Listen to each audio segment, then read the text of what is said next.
Singamalai sir. వీడు bank దొంగతనం case sir. ఇవాళ 11 గంటల్లోగా ఈ కోర్టులో ప్రొడ్యూస్ చేయాలి. జాగ్రత్తగా తీసుకెళ్ళు. రారా.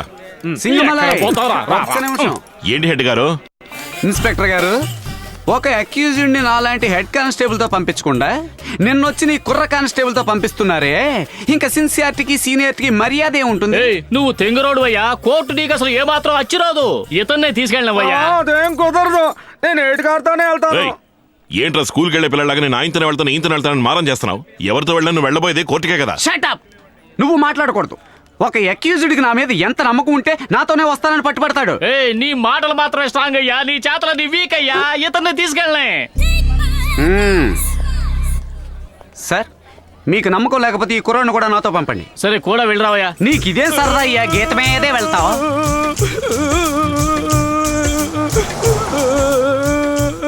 ఎందుకు హెడ్ గారు ఏడుస్తున్నారు? ఏడుస్తున్నానా? నేను ఉద్యోగంలో చేరాక ఇంతవరకు ఏడ్చిన చరిత్రే లేదు. ఒకవేళ నేనంటూ ఏడిస్తే నా ఏడుపు కారణం నువ్వే అయి ఉండాలి. మరి ఏడ్చేది ఎవరు?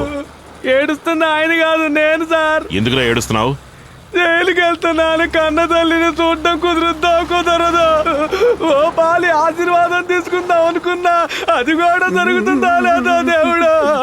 ఏడకుండా మాట్లాడరా. హలో, ఇప్పుడు ఏడిచింది వాడు కాదు, నేను.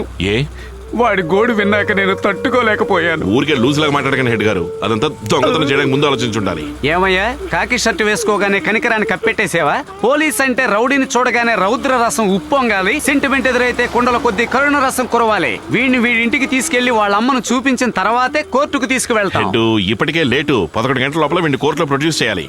ఓ పై ఆఫీసర్ ని గౌరవించకుండా ఎదిరిస్తున్నావా నాయనా? నేను అసలు ఏం చెప్తున్నానంటే డూ వాట్ ఐ షే.